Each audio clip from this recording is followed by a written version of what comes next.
హ్మ్. ఒకవేళ ఎవరైనా ఒక వైద్య పరీక్ష చేయించుకున్నారనుకుందాం. ఆ డాక్టర్లు ఆ పరీక్ష 99% ఖచ్చితమైనదని చెప్పారు. ఓకే. ఇప్పుడు రిపోర్ట్ చూస్తే పాజిటివ్ అని వచ్చిందనుకోండి. ఇక వాళ్ళకి ఖచ్చితంగా ఆ జబ్బు ఉన్నట్టే అని ఎవరైనా డిసైడ్ అయిపోతారు కదా. అవును. సహజంగా ఎవరైనా అలాగే అనుకుంటారు. కానీ ఇక్కడే గణాంకాలు ఒక పెద్ద ట్విస్ట్ ఇస్తాయి. ఆ జబ్బు నిజంగా ఉండే అవకాశం బహుశా కేవలం 1% మాత్రమే అయ్యుండొచ్చు. కరెక్ట్. గణిత శాస్త్రం ప్రకారం వారు సంపూర్ణ ఆరోగ్యంతో కూడా ఉండే అవకాశం ఉంటుంది. వినడానికి పిచ్చిగా అనిపిస్తోంది కదా? ఖచ్చితంగా.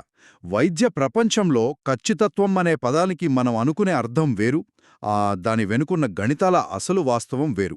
అందుకే ఈ లోతైన విశ్లేషణలో మనం రోజూ చదివే సైన్స్ వార్తల వెనుక ఎంతటి సంక్లిష్టమైన లెక్కలు దాగి ఉంటాయో కొంచెం విడమర్చి చూద్దాం. తప్పకుండా అండి.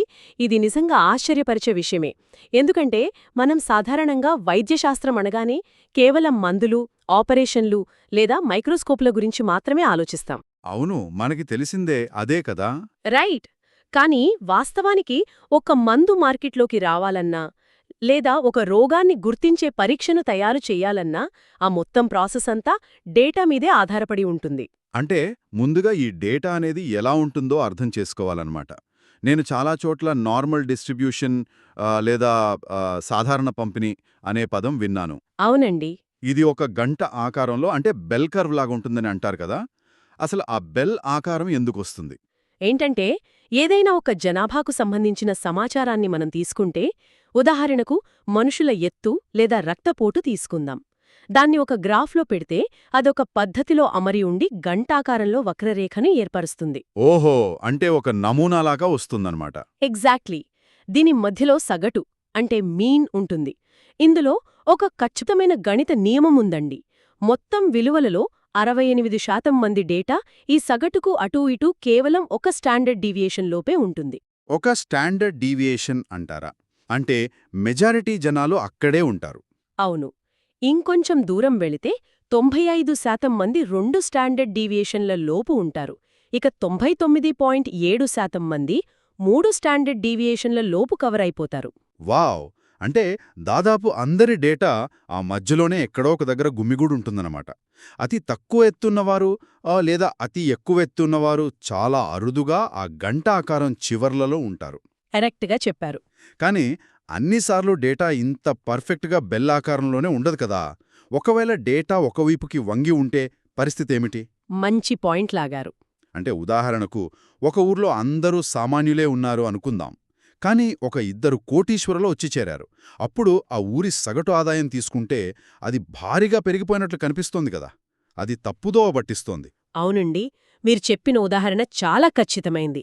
ఇలాంటప్పుడే డేటా ఒకవైపుకి ఎక్కువగా వంగిపోయి ఉంటుంది. దాన్నే మనం పాజిటివ్లీ స్క్యూడ్ డిస్ట్రిబ్యూషన్ అంటాం. Positively skewed. ఓకే. రైట్. మీరు చెప్పిన ఆ కోటీశ్వరుల వల్ల ఆ గ్రాఫ్ కుడివైపుకు సాగిపోయి ఉంటుంది. ఇందులో ఆ సగటులేది వాస్తవానికి దూరంగా కుడివైపుకు మారిపోతుంది. అంటే ఆ ఊరి ప్రజలందరూ ధనవంతులే అనే తప్పుడు సంకేతం వెళ్తుంది కదా. అప్పుడు ఆ సగటు లెక్కలు సరైనవేనా? కాదండి. ఇలాంటప్పుడే పరిశోధకులు సగటుకి బదులుగా మీడియన్ అంటే మధ్యగత విలువను తీసుకుంటారు. మీడియన్ అనేది మొత్తం డేటాను సరిసమానంగా 2 భాగాలు చేసే ఖచ్చితమైన మధ్య విలువ. రైట్. కాబట్టి ఆ కోటీశ్వరుల ప్రభావం ఆ మీడిల్ మీద పడదు. అర్థమైంది.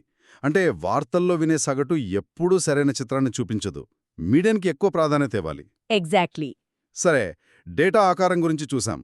కానీ ఒక సంఘటన జరగడానికి ఉన్న సంభావ్యతను అంటే ప్రాబబిలిటీని ఎలా లెక్కగడతారు? ఒకేసారి 2-3 సంఘటనలు జరిగితే ఎలా? సంభావ్యత సిద్ధాంతం ప్రకారం ఒకదానితో ఒకటి సంబంధం లేని స్వతంత్ర సంఘటనలు జరిగినప్పుడు అవన్నీ ఒకేలా జరిగే సంభావ్యతను తెలుసుకోవాలంటే ఆయా సంఘటనల వ్యక్తిగత సంభావ్యతలను మనం గుణించాలి. మల్టిప్లై చెయ్యాలన్నమాట. అవును. దీన్నే మల్టిప్లికేషన్ లా ఆఫ్ ప్రాబబిలిటీ అంటారు. అలాగే ఏదైనా ఒకటి జరగకపోవడానికున్న సంభావ్యత కావాలంటే దాన్ని 1 నుంచి తీసివేయాలి. అంటే మైనస్ చేయాలి. అవునండి. ఉదాహరణకు కనీసం ఒక సంఘటన భిన్నంగా జరగడానికి ఉన్న సంభావ్యత ఎంత అంటే 1 మైనస్ అన్ని సంఘటనలు ఒకేలా జరగడం కు సమానం అన్నమాట. ఓకే. డేటా ప్రవర్తన ఎలా ఉంటుందో ఒక ఐడియా వచ్చింది. అయితే ఈ సిద్ధాంతాలను తీసుకువెళ్ళి ఒక వ్యక్తికి వ్యాధి ఉందో లేదో నిర్ధారించే పరీక్షలకు ఎలా అన్వయిస్తారు? ఇక్కడే అసలు ఆసక్తికరమైన పాయింట్ వస్తుందండి. మనం తరచుగా సెన్సిటివిటీ అని స్పెసిఫిసిటీ అని వింటుంటాం గదా, అసలు ఇవెలా పనిచేస్తాయి? ఒక వైద్య పరీక్షలో రోగికి వ్యాధి ఉందా లేదా అని తేల్చడానికి ఒక కట్ ఆఫ్ వాల్యూను ఉపయోగిస్తారు. అంటే ఒక నిర్దిష్ట సంఖ్య కన్నా ఎక్కువ వస్తే పాజిటివ్ అని, తక్కువ వస్తే నెగటివ్ అని నిర్ణయిస్తారు కదా. ఓ అవును. ఒకవేళ ఆ కట్ ఆఫ్ వాల్యూను కొంచెం తగ్గిస్తే ఏమవుతుంది? సహజంగానే ఎక్కువ మంది రోగులు పాజిటివ్ అని తేలుతారు. అవును కదా, కటాఫ్ తగ్గింది కాబట్టి. దీనివల్ల లాభమేమిటంటే నిజంగా వ్యాధి ఉండి కూడా పరీక్షలో నెగటివ్ అని వచ్చే ఫాల్స్ నెగటివ్లు తగ్గిపోతాయి. తద్వారా ఆ పరీక్ష యొక్క సెన్సిటివిటీ పెరుగుతుంది. కానీ దీనికొక ప్రతికూలత కూడా ఉంది. ఆ ప్రతికూలత ఏమిటో నేను ఊహించగలను. చెప్పండి. కటాఫ్ తగ్గించడం వల్ల అసలు ఏ వ్యాధి లేని ఆరోగ్యవంతులు కూడా పాజిటివ్గా తేలే ప్రమాదం ఉంది కదా. అంటే ఫాల్స్ పాజిటివ్లు అమాంతం పెరిగిపోతాయి. ఖచ్చితంగా. దీనివల్ల ఆరోగ్యవంతులను ఖచ్చితంగా గుర్తించే ఆ పరీక్షా సామర్థ్యం తగ్గిపోతుంది. దాన్ని స్పెసిఫిసిటీ అంటారు. ఓహో, అంటే సెన్సిటివిటీ పెరిగితే స్పెసిఫిసిటీ తగ్గుతుందన్నమాట. అవునండి. వ్యాధి ఉన్నవారి జనాభా వక్రరేఖకు, ఆరోగ్యవంతుల జనాభా వక్రరేఖకు మధ్య ఎప్పుడూ కొంత ఓవర్లాప్ ఉంటుంది. ఈ ఓవర్లాప్ వల్లే ఒకే పరీక్ష 100% సెన్సిటివిటీ, 100% స్పెసిఫిసిటీ సాధించడమనేది అసాధ్యం. ఇదంతా వింటుంటే నాకొక ఎనాలజీ గుర్తొస్తోంది. సెన్సిటివిటీ అనేది సముద్రంలో ఒక పెద్ద వల వేయడం లాంటిది అనుకోవచ్చా? మంచి పోలిక. చెప్పండి. ఆ వలలో చేపల పరతే, వాటితో పాటు చెత్తాచెదారం కూడా పడుతుంది. కానీ ఒక్క చేప కూడా తప్పించుకోదు. దేన్నీ వదలం గదా. అవును. అదే స్పెసిఫిసిటీ అంటే ఒకే చేపను గురిచూసి ఈటతో వేటాడటం లాంటిది. ఆ చేప మాత్రమే వస్తుంది, కాని పక్కనున్న మిగతా చేపలు మిస్ అయిపోవచ్చు. అద్భుతమైన ఎనాలజీ అండి. సరిగ్గా అదే జరుగుతుంది. వ్యాధి ఉన్నవారిని సరిగ్గా గుర్తించే సామర్థ్యాన్నే సెన్సిటివిటీ అంటారు. True positives by true positives plus false negatives అన్నమాట. రైట్. వల వేసినట్టు అందర్నీ పట్టుకోవడం. అవును. హెచ్ఐవి లేదా క్యాన్సర్ లాంటి ప్రాణాంతక వ్యాధులను ముందుగా స్క్రీనింగ్ చేసేటప్పుడు ఒక్క రోగిని కూడా మిస్ అవ్వకూడదు. కాబట్టి వలల్లాంటి సెన్సిటివిటీ ఎక్కువగా ఉన్న పరీక్షలను వాడతారు. అందులో ఆరోగ్యవంతులు కూడా పాజిటివ్ అని రావచ్చు కదా. మరి అలాంటప్పుడు వాళ్లకి జబ్బు లేకపోయినా ఉందని చెప్పేస్తారా? లేదు. అక్కడే రెండవ అడుగు వేస్తారు.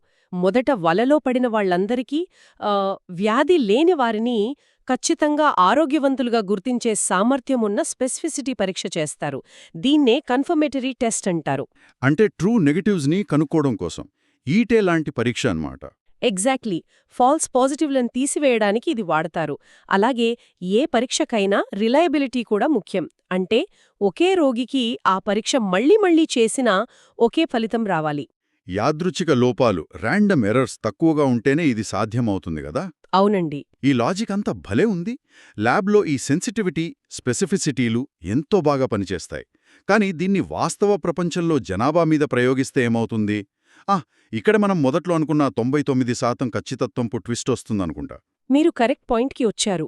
ఒక వ్యాధి చాలా అరుదుగా ఉండొచ్చు లేదా సర్వసాధారణంగా ఉండొచ్చు. దాన్ని బట్టి ఫలితాలు పూర్తిగా మారిపోతాయి. ఇక్కడే మనం పీపీవి అంటే పాజిటివ్ ప్రిడిక్టివ్ వాల్యూ మరియు ఎన్పీవి గురించి మాట్లాడుకోవాలి కదా. అవునండి. ఒక ల్యాబ్ తయారు చేసిన పరీక్ష యొక్క సెన్సిటివిటీ, స్పెసిఫిసిటీలు వ్యాధి ప్రాబల్యంపై అంటే ప్రివలెన్స్పై ఆధారపడి ఉండవు. అవి ఆ పరీక్ష ఇంటర్నల్ లక్షణాలు. కానీ పీపీవి, ఎన్పీవీలు మాత్రం వ్యాధి ఎంత సాధారణంగా ఉంది అనే దానిపైనే తీవ్రంగా ఆధారపడి ఉంటాయి. అంటే నాకు పాజిటివ్ రిపోర్ట్ వచ్చినా ఆ వ్యాధి నిజంగా ఉందా లేదా అనేది నేను నివసించే ప్రాంతంలో ఆ వ్యాధి ఎంత సాధారణం అనేదానిపై డిపెండ్ అయి ఉంటుందా? అవును. పీపీవి అంటే ఒకరికి పరీక్షలో పాజిటివ్ వస్తే వాళ్లకి నిజంగా ఆ వ్యాధి ఉండే సంభావ్యత ఎంత అని లెక్కగట్టడం. మనం స్టార్టింగ్లో అనుకున్న ఎగ్జాంపుల్ చూద్దాం. ఒక వ్యాధి ప్రతి 10,000 మందిలో ఒకరికి మాత్రమే వస్తుంది అనుకుందాం. ఓకే, అంటే అది చాలా రేర్ జబ్బు. రైట్. ఇప్పుడు 99% ఖచ్చితమైన పరీక్షను ఆ 10,000 మందికి చేస్తే నిజంగా వ్యాధి ఉన్న ఆ ఒక్కరికీ పాజిటివ్ వస్తుంది. అని ఆ పరీక్షకు 1% ఫాల్స్ పాజిటివ్ ఇచ్చే లక్షణం ఉంది కదా. కాబట్టి మిగతా 9,999 మందిలో దాదాపు 100 మందికి పాజిటివ్ అని తప్పుడు రిపోర్ట్ వస్తుంది.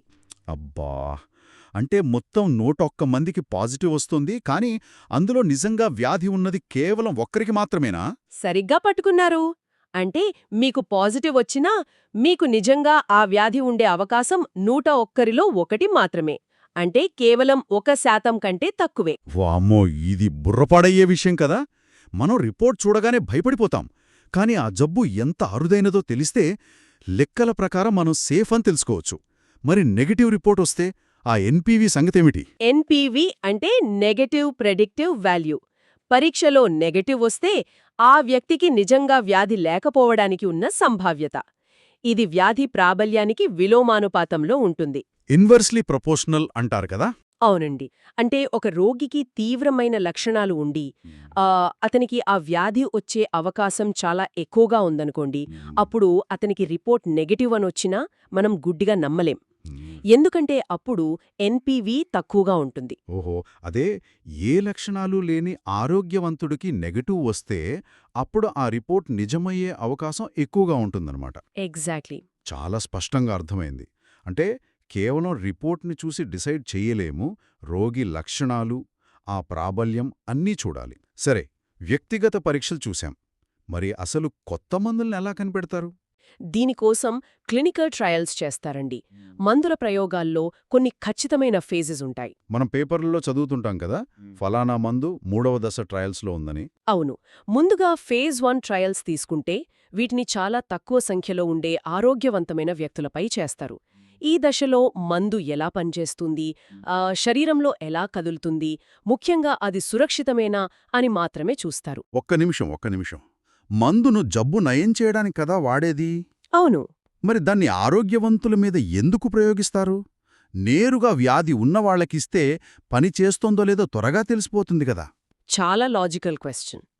ఏంటంటే, ఒకవేళ నేరుగా రోగులకు ఇస్తే ఆ మందు వల్ల వచ్చే దుష్ప్రభావాలు ఆ మందు వల్లే వస్తున్నాయా, లేదా వాళ్లకున్న వ్యాధి తీవ్రత వల్ల వస్తున్నాయా అనేది డాక్టర్లకు అర్థం కాదు. ఓహో, అదనమాట రీజన్. అవునండి. అందుకే కేవలం మందు యొక్క సేఫ్టీని తెలుసుకోవడానికి ముందుగా ఆరోగ్యవంతుల మీద ఫేజ్ 1 చేస్తారు. అది సురక్షితమని తేలాకే ఫేజ్ 2కి వెళ్తారు. ఇక్కడ వ్యాధి ఉన్న చిన్న సైజ్ గ్రూప్ను తీసుకుంటారు. అంటే ఎఫికసీ చెక్ చేయడానికనమాట. కరెక్ట్. మందు ప్రభావం ఎంత ఉంది, దాన్ని ఎంత డోసేజ్లో ఇవ్వాలి అనేది ఈ పైలట్ స్టడీస్లోనే కనుక్కుంటారు. ఓకే, ఆ తర్వాత ఫేజ్ 3 అయ్యాక మందు మార్కెట్లోకి వస్తుందనుకుంటా. మరి మార్కెట్లోకి వచ్చాక కూడా పరిశోధనలుంటాయా? ఉంటాయండి. మందు మార్కెట్లోకి వచ్చాక చేసే వాటిని ఫేజ్ 4 లేదా పోస్ట్ మార్కెటింగ్ ట్రయల్స్ అంటారు. ఈ దశలో లక్షలాది మంది రోగులు వాడతారు కాబట్టి ఇది పెద్ద జనాభాపై జరిగే పరిశోధనగా మారుతుంది. అంటే లాంగ్ టర్మ్ సైడ్ ఎఫెక్ట్స్ ఏమైనా ఉంటే తెలుస్తుందన్నమాట. అవును. 10 లక్షల మందిలో ఒకరికి మాత్రమే వచ్చే అత్యంత అరుదైన సైడ్ ఎఫెక్ట్స్ తెలుసుకోవడానికి ఇది వాడతారు. భలే చెప్పారు. ఇవి భవిష్యత్తు కోసం చేసే పరిశోధనలు. కానీ గతం ఆధారంగా కూడా చేస్తారు కదా. అంటే ఎవరికైనా వ్యాధి వస్తే వారి గతాన్ని తవ్వి కారణాలు వెతికే పద్ధతులేమైనా ఉన్నాయా? వాటినే కేస్ కంట్రోల్ స్టడీస్ అంటారండి. ఇందులో వ్యక్తులను వ్యాధి ఉన్నవారు అంటే కేసెస్ మరియు వ్యాధి లేనివారు అంటే కంట్రోల్స్గా విభజిస్తారు. ఓకే, అంటే ఇద్దరినీ పోల్చి చూస్తారా? అవును. ఉదాహరణకు లంగ్ క్యాన్సర్ ఉన్న కొందరిని లేని కొందరిని తీసుకొని వాళ్ల గతంలో ఎవరు ఎన్ని సిగరెట్లు తాగారో, ఎలాంటి వాతావరణంలో పెరిగారో అని అంచనా వేస్తారు. దీనికి ఆడ్స్ రేషియో అనే కొలమానాన్ని వాడతారు. ఈ ఆడ్స్ రేషియో ఏంటండి కొత్తగా? ఏంటంటే ఈ వాల్యూ కరెక్ట్గా 1కి సమానంగా ఉందంటే ఆ పాత అలవాటుకు ప్రస్తుత జబ్బుకు ఎలాంటి సంబంధం లేదని అర్థం. దీన్నే నల్ వాల్యూ అంటారు. ఓహో, అంటే సంబంధముంటే ఆ వాల్యూ మారుతుందన్నమాట. మరి వేరే ఏమైనా కారణాలుంటే? ఆ కన్ఫౌండింగ్ని నివారించడానికి ఇందులో మ్యాచింగ్ అనే పద్ధతి వాడతారు. అంటే ఒకే వయస్సు, ఒకే అలవాట్లు ఉన్న ఇద్దరు వ్యక్తులను పోల్చి చూస్తారన్నమాట. వింటుంటే ఇది అచ్చం డిటెక్టివ్ పనిలాగా అనిపిస్తోంది. కాని ఇక్కడే ఒక పదం నన్నెప్పుడు కన్ఫ్యూజ్ చేస్తోంది. అదే హైపోథెసిస్ టెస్టింగ్, ముఖ్యంగా ఆ పీ వాల్యూ. అసలు ఇదంటే ఏమిటి? ఇది కొంచెం టెక్నికల్గా అనిపించొచ్చు, కానీ సింపుల్గా చెప్తాను చూడండి. దీన్ని అర్థం చేసుకోవాలంటే ముందు ఆల్ఫా స్థాయి గురించి తెలుసుకోవాలి. ఆల్ఫా స్థాయిని ఎంత తగ్గిస్తే పరిశోధకులు తమ రిజల్ట్స్ని అంత నమ్మకంగా చెప్పగలరు. ఓకే. ఇక పీ వాల్యూ విషయానికొస్తే ఏంటంటే పరిశోధన మొదలుపెట్టే ముందు అసలు ఈ మందుకు ఈ వ్యాధి నయమవ్వడానికి ఏ సంబంధమూ లేదు అని ఒక నల్ హైపోథసిస్తో స్టార్ట్ చేస్తారు. అంటే నెగటివ్ అజంప్షన్ అన్నమాట. అవును. కాని ప్రయోగం చేశాక మందు పనిచేసినట్లు రిజల్ట్ వచ్చింది అనుకుందాం. అప్పుడు ఆ నల్ హైపోథసిస్ నిజమే అనుకున్నా కూడా మనం చూసిన ఈ పాజిటివ్ రిజల్ట్ కేవలం మన అదృష్టం కొద్దీ లేదా గాలివాటంగా రావడానికి ఎంత సంభావ్యత ఉందో చెప్పేదే పీ వాల్యూ. ఆ ఒక్క నిమిషం. అంటే ఒక నాణ్యాన్ని 10 సార్లు ఎగరేస్తే 10 సార్లు బొరుసే పడిందనుకోండి. ఈ నాణ్యం మామూలుదే అననుకున్నా ఇలా 10 సార్లు బొరుసు పట్టం అనేది కేవలం నా అదృష్టం వల్ల మాత్రమే జరగడానికి ఎంత ఛాన్స్ ఉందో చెప్పే నంబరే ఈ పీ వాల్యూ అంటారా? ఎగ్జాక్ట్లీ. భలే క్యాచ్ చేశారు. మీ అదృష్టం వల్ల అలా జరగడానికున్న అవకాశం చాలా చాలా తక్కువ కదా. సాధారణంగా ఈ పీ వాల్యూ 0.05 కంటే తక్కువ ఉంటే, అంటే 5% కన్నా తక్కువ ఛాన్స్ ఉంటే అప్పుడు ఆ రిజల్ట్స్ని స్టాటిస్టికల్లీ సిగ్నిఫికెంట్ అంటారు. అంటే అప్పుడు ఆ మందు నిజంగానే పనిచేసిందని గట్టిగా నమ్ముతారన్నమాట. కరెక్ట్. ఇక్కడే పవర్ అనే పదం కూడా వస్తుంది. తప్పుగా ఉన్న నల్ హైపోథెసిస్ను మనం సరిగ్గా రిజెక్ట్ చేయగల సంభావ్యతను పవర్ అంటారు. అంటే నిజంగా రిలేషన్ ఉన్నప్పుడు దాన్ని కరెక్ట్గా కనిపెట్టడం అన్నమాట. భలే వివరించారు. ఇదంతా పక్కాగానే ఉంది కానీ కొన్నిసార్లు ఈ పరిశోధనలు దారుణంగా తప్పుదారి పడతాయి కదా, అలా ఎందుకు జరుగుతుంది? అక్కడే మన మానవ తప్పిదాలు అంటే బయాస్ ఎంట్రీ వస్తాయి. లెక్కలు కరెక్ట్గానే ఉన్నా మనం డేటా తీసుకునే విధానంలో తప్పులుంటాయి. ఒక best example lead time bias. Lead time bias అదంటే ఏంటండి? ఉదాహరణకు ఒక కొత్త వైద్య పరీక్ష ద్వారా మనం ఒక మనిషికి క్యాన్సర్ ఉందని 5 ఏళ్ల ముందుగానే కనిపెట్టామనుకోండి. ముందే కనిపెట్టాం కాబట్టి అతను ఎక్కువ కాలం బతికినట్లు మన గణాంకాల్లో కనిపిస్తుంది. అవును కదా, ముందే తెలిసింది కాబట్టి. కానీ ఇక్కడే ఉంది లాజిక్. వాస్తవానికి ఆ వ్యాధి వల్ల వచ్చే మరణాల రేట్లో ఎలాంటి మార్పు ఉండకపోవచ్చు కదా. ముందే తెలుసుకోవడం వల్ల అతను అదనంగా కొన్ని ఏళ్లు ఆ జబ్బు ఉందని బాధపడుతూ బతికాడే తప్ప అతని ఆయుషేమీ పెరగలేదు. Oh my God! అంటే సర్వైవల్ టైం పెరిగింది అని పరిశోధకులు పొరబడతారన్నమాట. అవును. అందుకే కేవలం బతికి ఉన్న కాలాన్ని చూసి మోసపోకుండా దీర్ఘకాలిక మరణాల రేటును కొలవాలి. వావ్! ముందే జబ్బును పసగట్టడం ఎప్పుడూ మంచిదే అనుకున్నాను. కాని దీనివల్ల డేటా ఇలా తప్పుదారి పడుతుందన్నమాట. మరి మనుషుల ప్రవర్తన వల్ల కూడా ఏమన్నా లోపాలొస్తాయా? వస్తాయండి. దాన్ని హాథార్న్ ఎఫెక్ట్ లేదా అబ్జర్వర్ ఎఫెక్ట్ అంటారు. పరిశోధనలో తమను ఎవరైనా గమనిస్తున్నారని తెలిసినప్పుడు వ్యక్తులు తమ న్యాచురల్ బిహేవియర్ని మార్చుకుంటారు. ఇది నాకు అర్థమైంది. ఇది మన వెనక ట్రాఫిక్ పోలీసున్నప్పుడు మనం డ్రైవింగ్ రూల్స్ అన్నీ ఎంత పక్కాగా పాటిస్తామో అలా అన్నమాట. అవునవును. ఎవరూ లేనప్పుడు మన ఇష్టం వచ్చినట్లు స్పీడ్గా వెళ్ళిపోతాం. అంటే డాక్టర్లు చూస్తున్నారని తెలిస్తే రోగులు ఖచ్చితంగా టైంకి మందులు వేసుకుంటారు. దానివల్ల పరిశోధనా రిజల్ట్స్ మారిపోతాయి కదా. మీరు చెప్పింది 100కి 100 నిజం. ఇక రోగులే కాదు, పరిశోధకుల వల్ల కూడా అబ్జర్వ్ బయాస్ వస్తుంది. డాక్టర్లకు ఈ మందు ఎలాగైనా పనిచెయ్యాలి అనే బలమైన కోరిక ఉన్నప్పుడు వాళ్ల అంచనాలు ఫలితాలను ప్రభావితం చేస్తాయి. మరి దీన్నెలా ఆపుతారు? దీన్ని నివారించడానికి బ్లైండింగ్ చెయ్యాలి. రోగికి తాను వేసుకునేది నిజమైన మందో లేక డూప్లికేట్ ప్లాసిబో మందో తెలియకూడదు. అలాగే రిజల్ట్ రాసే పరిశోధకుడికి కూడా తెలియకూడదు. దీన్నే డబుల్ బ్లైండ్ స్టడీ అంటారు కదా, అప్పుడే పక్షపాతం ఉండదు. రైట్. మరి మనం ఇందాక మాట్లాడుకున్న కేస్ కంట్రోల్ లాంటి గతం గురించి అడిగే పరిశోధనల్లో వాళ్ల జ్ఞాపకశక్తి వల్ల కూడా తప్పులు జరుగుతాయా? ఖచ్చితంగా. దాన్ని రీకాల్ బయాస్ అంటారు. పాత విషయాలను సరిగ్గా గుర్తుంచుకోలేకపోవడం వల్ల వస్తుందిది. అంటే ఉదాహరణకు ఒక గర్భవతికి దురదృష్టవశాత్తు అనారోగ్యంతో ఉన్న బిడ్డ పుడితే ఆ తల్లి తన ప్రెగ్నెన్సీ టైంలో ఏమేమి తప్పులు చేశాను అని పదే పదే ఆలోచించి చిన్న చిన్న విషయాలను కూడా భూతద్దంలో చూసి గుర్తుంచుకుంటుంది. పాపం. కదా. దానివల్ల వచ్చే సెలక్షన్ బయాస్ని అట్రిషన్ బయాస్ అంటారు. దీన్ని ఆపాలి అంటే రోగుల ఫాలో అప్ రేట్ ఎక్కువగా ఉండేలా చూసుకోవాలి. ఇదంతా వింటుంటే ఒక పరిశోధన కరెక్టని నిరూపించడం ఎంత కష్టమో అర్థమవుతోంది. ఇక్కడ నాకో డౌట్. ఈ కన్ఫౌండింగ్ కీ మరియు ఎఫెక్ట్ మోడిఫికేషన్ కీ మధ్య తేడా ఏమిటి? వినడానికి రెండూ ఒకేలా అనిపిస్తాయి. ఇది చాలా ఇంపార్టెంట్ కాన్సెప్ట్ అండి. వినండి.